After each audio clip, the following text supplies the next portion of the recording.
Good afternoon, everyone. Welcome to the Caribbean and beyond. I am your host, Emmanuel Paul, and today we have the pleasure to have with us Congressman Andy Levin, with whom we are going to discuss the ongoing situation of Haiti. Former Congressman Levin is the founder of the Haitian Caucus. During his time in Congress, he was very involved in trying to bring an end to the crisis in Haiti. So we're going to talk to him today for a couple minutes to know how things are going for him and what's the latest update for the caucus, if he's still informed about the work of the caucus. Congressman Levin, how are you doing? It's a pleasure to have you.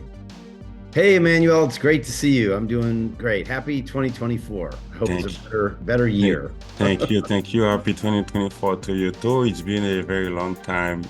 We didn't have you in our show, and this one is a new podcast. We have the Caribbean and beyond. What is new for you right now, former Congressman Levin? Well, it's now a year since I left Congress, and for me personally, it's been a very good year. I'm working on a number of projects that I feel like are really important, and I'm working with people who I like and respect. To tell you very quickly, I'm at the Center for American Progress here in Washington, D.C. I come here not nearly as often as I used to when I was in Congress, but I'm here every month, certainly. And I work on both foreign and domestic policy at the Center for American Progress. And that's very rewarding.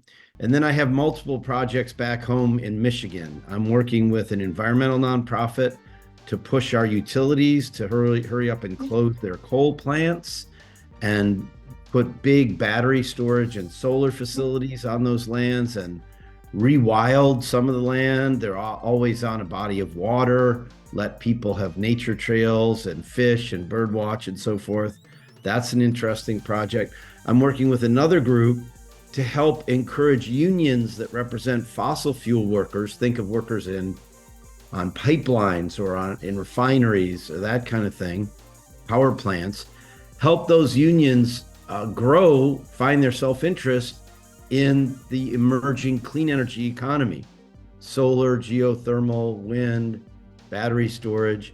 We really want to grow good union jobs in the carbon-free economy so those unions can grow and we can bolster the middle class in this country. That's very interesting. And then I'm back at the startup company I created called Lean and Green Michigan, which my wife has owned since I went to Congress. That's what the ethics people told me to do. So that's what we did. And we've decided that she will stay as the owner of it. We like that.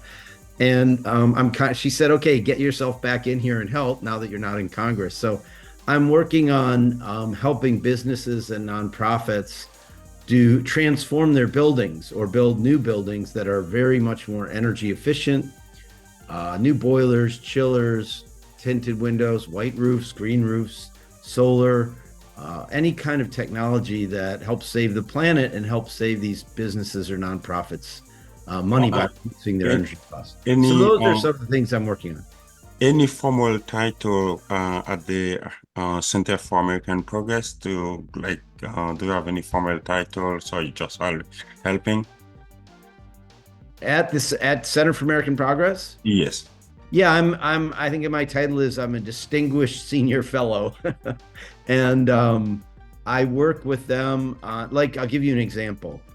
Folks there wrote a paper on the fact that we need to protect democracy, not just in countries that are, maybe like enemies of the United States or something like that, but in our friends.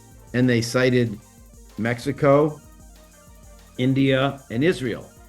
And so I helped them organize events and I participated in one of them about the problem of democratic backsliding in Israel and in India, both of which are, very, it's problematic what's happening to democracy in India You've got Hindu nationalism on the march there, real problems with the treatment of minorities like Muslims and Christians and so forth. And in Israel, obviously, there are great problems with democracy as well. When you've got an occupation of the Palestinian territories going on since 1967. And, I've said for years that there's no long-term peace and security for the Jewish people until the political and human rights of the Palestinian people are realized as well. So, and now we see this horrifying cycle of violence going on and on. We have to change that. So yeah, I'm officially there. I have an office there, and I'm working with many. They have wonderful staff there, Emmanuel. At you know, In any plan to go back to Congress next term? I'm definitely not running in 2024. I've announced that. Whether I run for public office again in the future, 2026 or beyond, I haven't made any decision about that. But in 2024, I'm just helping, good candidates a little bit here and there. I think the main thing we have to accomplish in 2024 is hanging on to our democracy here in the United States by making sure that any candidate anybody supports pledges to support democracy. You wouldn't, in the past, you wouldn't even have thought that's necessary to talk about. But people have to respect the outcome of elections. They have to, if they lose an election, they have to say, gosh, I would have liked to win, but I didn't win. So now the other party or whatever the other person is the president or the governor, whatever the office may be. So during your time in Congress, you created, you like to say you co-funded, but you funded the Haitian caucus on your own, and then bringing other members who have some large Haitian communities. But you don't have a lot of Haitian. You didn't have a lot of Haitian in your district, and maybe no Haitian at all. So why did you think about founding the caucus when you could not politically benefit from it? There's nothing for you in it. Well, I have to say we walked this earth for a short period of time, and what is really in it for us? Obviously, people love money and power and sex and food. They like pleasurable things. But really, what nourishes your soul, I think, and what makes you die in peace is that you tried to fight for justice on this earth. And earlier in my life, I was able to go to Haiti when I was in college to study the impact of USAID there. And this was in 1980. I mean, the Duvalier dictatorship was still there. And I traveled the country for several weeks, and I interviewed U.S. officials and other people. And I determined that really the main impact of USAID was propping up the Duvalier dictatorship. Honestly, that's what I found. And we could talk about why that's true. But I mean, you just think about what U.S. policy was like in those days. And then when I was a union organizer, after I graduated from college, I was organizing mostly healthcare workers in Michigan, where I'm from, and Indiana. And then for love, I transferred to Boston with the union. My then girlfriend, now wife, she wanted to go to graduate school and become a teacher, which she did. And she went to Lesley College in Cambridge. And I found out that a plurality of workers in any nursing home in the Boston area are Haitian. So I learned to speak Haitian Creole to do my job. And then that was like 85 to 88. So a year into it, Baby Doc fled. And after that, there was going to be a presidential election. And people knew I spoke Creole. So I was asked to go on a human rights observer mission to the 87 elections. And I said, okay, the union I worked for said, well, you could go, but we're not paying you. So I had to raise the money to go, a couple $1,000s for a plane ticket and, a hotel room. Anyway, as people who watch your podcast probably know, the elections, what was it, November of 87, I think, were horribly aborted by the coup regime, really. We came under gunfire at a polling place in Carrefour. We had, I think, 11 or 12 people on our delegation. Only 3 of us actually went out because the violence was so bad. But we did go out, and at first we left the Holiday Inn, which was the headquarters downtown of election, operation, and the plate glass windows there had been smashed, and we were followed by an armed personnel carrier. So we took evasive action, and then we got to this polling place in Carrefour, and these guys came by and strafed it with gunfire. It was a school with walls. That's the only reason people weren't killed. There was a walled compound kind of. And the thing is, I was there to observe. So people scattered, obviously ran away screaming. And then the line reformed. Do you hear me? People came back in line after being shot at. So I said, Andy, wake up, go interview these people. So I interviewed an old woman who honestly might not have been much older than I am now, but she had lived a hard life and was a poor person. And I said to her, Madam, why were you here before? She said, yes. I said, why did you come? Isn't it too dangerous? Why did you come back? And she said, look, I never got to vote before. This is my country. It's up to me to participate in a democracy and vote. I've never forgotten that, Emmanuel. This is a citizen, an average citizen of a country that, if I can say these words on your podcast, our previous horrible president called a shithole country. I submit to you that this woman knew more about democracy than Donald Trump ever will, understood why it's important, what it's about.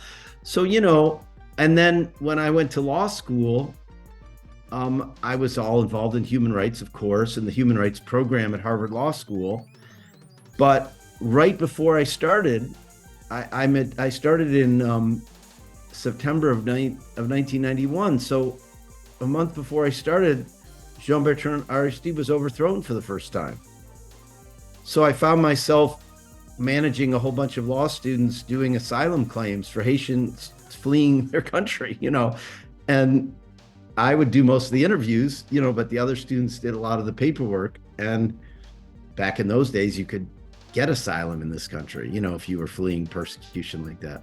But then my first summer of law school, the human rights program paid for me to go work for Human Rights Watch. And I wrote a book-length report called Silencing a People. I don't know if you remember that. It was published in 1990, early 93. But I spent the summer of 1992 at that time there were 10 départements, right? Now there were 9, now there's 10, right? But NIP wasn't a département yet, but I went there anyway, but I went to all the départements to interview people non marrons, in hiding. I guess non marrons you would translate as underground, right? Like under the earth. Yeah. In brown. I mean, it doesn't, like the soil is brown. Isn't that like what it means? Anyway, and we interviewed teachers and peasant leaders, women's group leaders, all manner of people. And our theory was that the coup regime, why had Aristide been elected, right? There were so many candidates. How could one candidate get 60, 70% of the vote? And the answer was that in the aftermath of Baby Doc fleeing, Haitians were cultivating really a vibrant civil society, neighborhood defense groups, right? Literacy groups, and so forth. And that's how he got elected. And the powers that be didn't like it. And so they weren't just, attacking individuals. They were trying to destroy these little groups of civil society throughout the country. So we tried to document that. Okay, how long ago was that?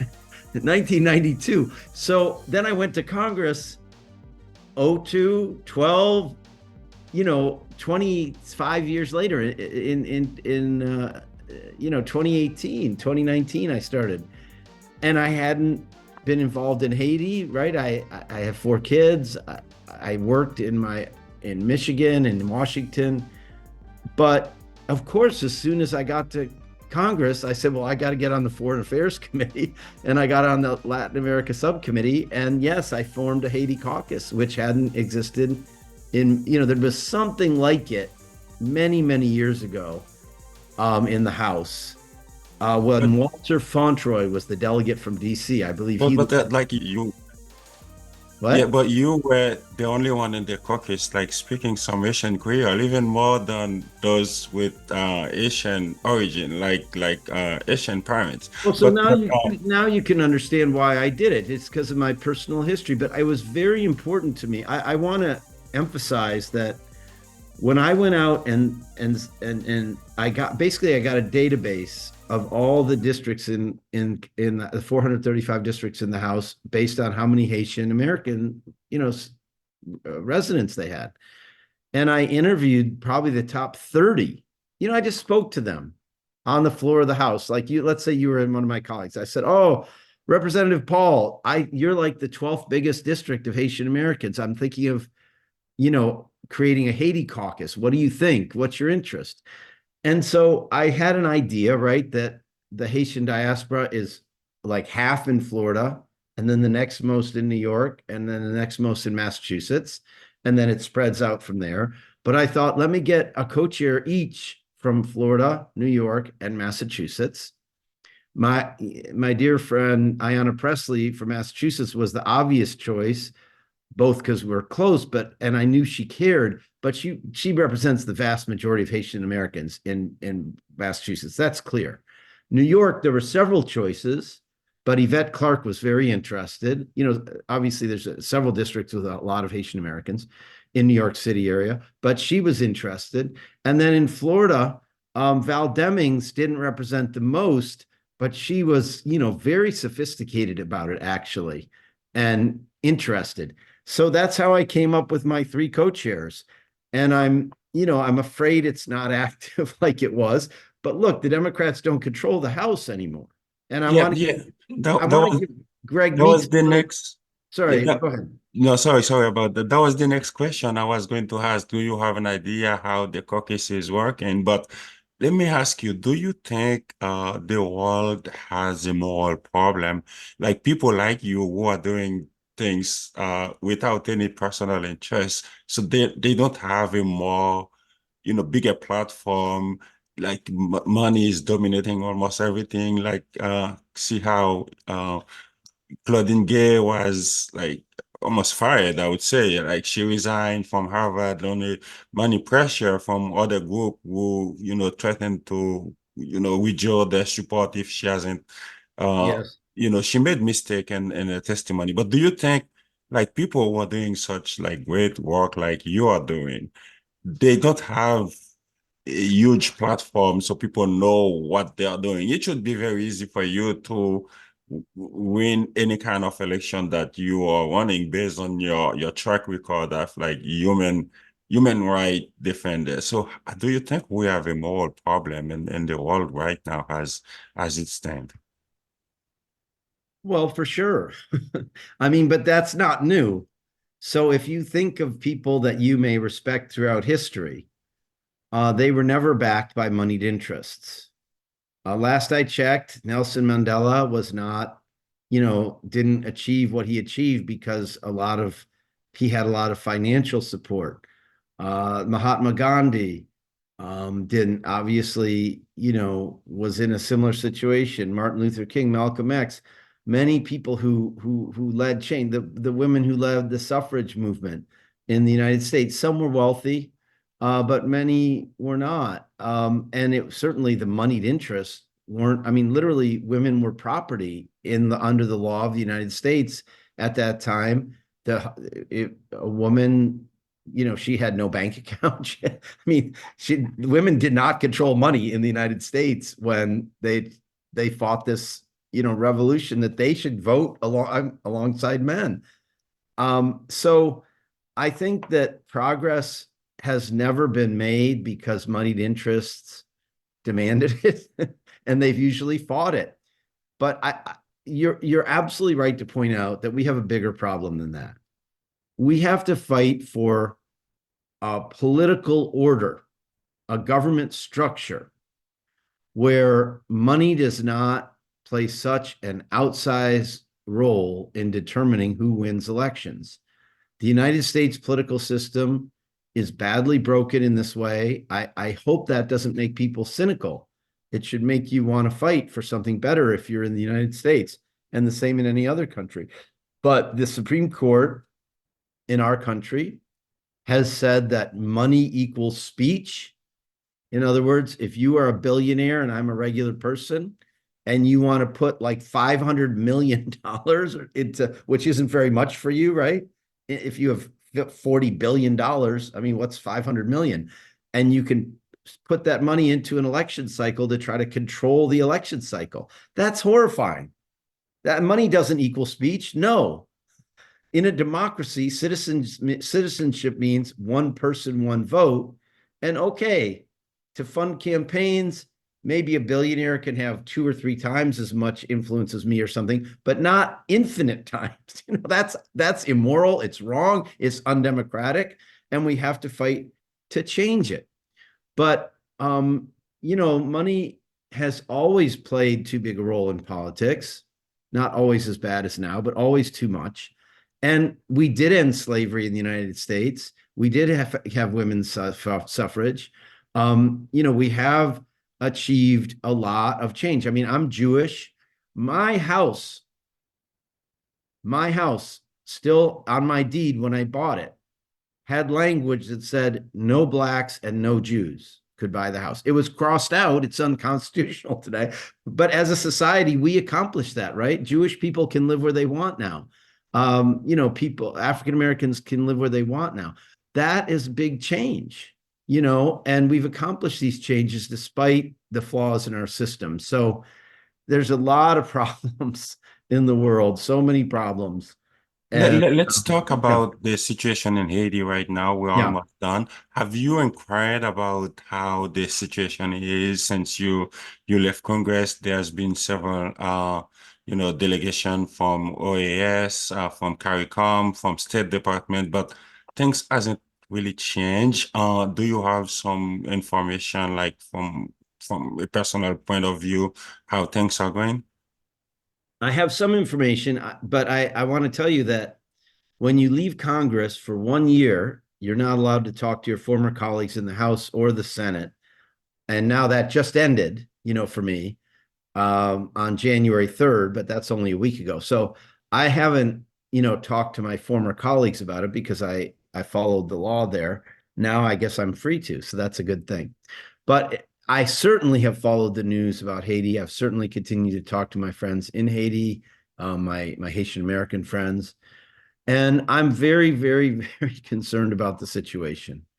And I feel that the fundamental crisis in Haiti is a governance crisis. And yes, of course, the security situation is horrifying.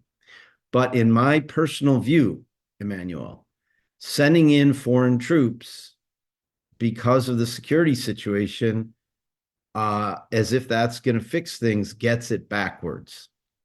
I may be wrong about this, but I feel that the Haitian people, through so many organizations, scores and scores of organizations, have worked together to say, you know what, we need to stand up an interim government of people who promise they're not going to run for permanent office, who just want to get us back on a path to democracy. And I think the U.S. should support that instead of frustrating it. And then once an interim government that actually has some legitimacy with the Haitian people is there, and then if they want to say to the world, hey, we need some help, about security in this or that way, then I think it could have some legitimacy, but probably not, some yet another foreign force coming in, to quote unquote stabilize things in Haiti. I mean, we have to resuscitate real democratic governance, the rule of law, a judiciary that can operate. And the answer isn't we have to have elections right now because there aren't conditions for elections. There's no security, there's no safety. So, we're in an extra constitutional situation there. even Moise, when before he was assassinated, he was not a constitutional government for, basically a whole year. And the US continued to support this, him and then Henri after him. No, we have to listen to the Haitian people. And the biggest challenge for the United States, if I can be honest with you, is this. How often have we actually supported the idea of popular democracy in Haiti? Or do we fear popular democracy because if you actually had it, people would demand like higher wages and things that the business class might not like? Well, you know, too bad for us. I mean, actually, it would be good for us, but we need to support actual democracy in Haiti. Yes, popular democracy. Yes, all of the poor people in Haiti having one person, one vote, having a say, whether they're en dehors or in the capital, throughout the country, that they should be able to run their own lives and their own government. And that would be a beautiful thing. And I fear that the United States is just, has never really wanted to support true popular democracy in But Haiti. why do you think is that? Like Haiti is a tiny country, not that we represent, like Haiti represent a threat to the US in terms of geopolitics. And do you think there is like an historical price that Haiti is paying? Because Ariel Henry, he was basically installed by the core group with a tweet, and then now the only reason he's in power is just everybody know that State Department support him. So why is it that simple that they know the right things to do in Haiti? I mean, they deny that that he's only there because of them, even though we know it's true. Um, I I think that the US gets comfortable dealing with elites in different countries. And they see the elites as sophisticated and they speak French or English. They're easier to communicate with, maybe. And they travel back and forth to the United States. I don't know, Emmanuel, but I think that actually it is so much in the interest of the United States to support popular democracy in Haiti for many reasons. First of all, the immigration situation. I mean, Haitians would love nothing more than to stay in their own beloved country, right? But we foster, migration by not allowing a flourishing economy and rising, standard of living for Haitians in their own country. Secondly, the planet is burning up because of what humans have done for the last couple hundred years since the Industrial Revolution. We need to help Haiti, and as you say, it's just a symbol of so many small, poor countries around the world. We should be in there helping Haiti say, oh, how much offshore wind capacity do you have? How much capacity on those mountain ridges for onshore wind? What about geothermal? What about solar? Could we create micro? You know how in Haiti there never really got to be landline phones everywhere, but cell phones leapfrogged them, right? When they came in many places. Why shouldn't we be saying, okay, there's never been 24/7 reliable electricity in so many places right throughout the Plateau Central or whatever you want to think of in Haiti. Let's work with Haitians to create microgrids and local solar power. And by the way, think of how many Haitian Americans you may personally know who are journeymen in the carpenters union or the operating engineers or these other unions. What if you said to Haitian Americans, hey, how about if we pay you your full normal American salary to go be lead on construction projects in Haiti for 6 months or something, and you can help develop a union there, and obviously unionized, say, operating engineers who run bulldozers and cranes and stuff in Haiti wouldn't make the same money they make in the US, but they would make, much more money than they make now. And they could establish like a viable union there with real worker power. Why are we afraid of things like that? I mean, that would be beautiful. And Haiti could even have a garment sector. Let me ask you this. If there was organic union made cotton clothing from Haiti that wasn't cheapo fast fashion, but still, would be it's less expensive to make it in Haiti than in the US, even if you paid people true fair wages. I think people would gobble it up. Yeah, You but you'd there feel are some. honored to wear it. Wouldn't you feel honored to wear it if it was made with justice? Yeah, but there are so many people in the US right now, in Haiti right now, who got less than 300. They don't want, there's a humanitarian program like the Biden administration created to help people come. They don't want to come to the US despite the like situation is very terrible in Haiti right now, but they want to stay, even like You people want to like stay. yeah, they want to stay on their country, but for me personally, I love the US. I was a cancer survivor, so if Mm. I didn't come here, and then I would certainly die. So I was given 6 months, even in the US, to die, and it's 9 years ago. So My brother, I didn't know that. yeah, I love the US as much as I love Haiti, but why is it that simple? Like for State Department, for the Biden administration, this week I heard there is a GOP representative in Florida who were forced to resign because he is accused of sexual harassment, and the US backed someone who is accused of being involved in the assassination of a president. So is it like a double standard when it's come to third world countries like Haiti, and the US has really nothing to lose to back like democracy in Haiti, back development? It would be even better for them, like less immigrants and more business like Apple or other big tech company can go offshore and then get some job done and then send them to the US. But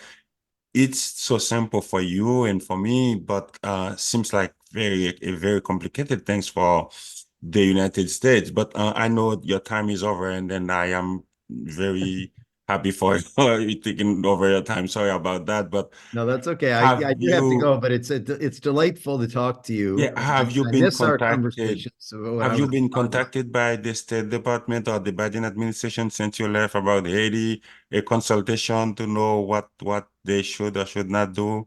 Did anyone Um, contact you? not like that, I would say, but I did. When I there was a long time, right, when there was no U.S. ambassador to Haiti and no one named, right? And I did talk to the National Security Council folks in the White House and the State Department about that. I felt like it was very important to, fill that post. And I was, I don't know the person they filled it with. I'm sure they're a fine person, but I was really pushing them to see that as an opportunity to change, to sort of turn a page, right? And have a fresh approach. And let's just say that I don't know. I'm not sure that's happened yet. So we still have to keep fighting for, the for people, the fine public servants of the United States who work in these jobs to see what you and I see, that there's a beautiful course for Haiti. There's nothing inevitable. I think it's straight up racism if people say Haiti's hopeless. Haiti, it's always like this. It always will be like this. You don't know. The Haitian people are just as capable, maybe more capable than most, certainly as capable as anyone else, of having a functioning democracy and a thriving economy. The people are so hardworking in Haiti. There's so much idealism. There's so much creativity and business sense. And, just Haiti has all the ingredients to be in a very different situation than it is now. And it's up to the United States to get out of the way and help that happen. So that can Thank, be my thank closing. you. Thank you so much, former Congressman Levin. It was a pleasure to have you. I hope we will have another opportunity to discuss again. Thank you so much. Likewise. OK, Kembe Film. Thank you. Merci beaucoup.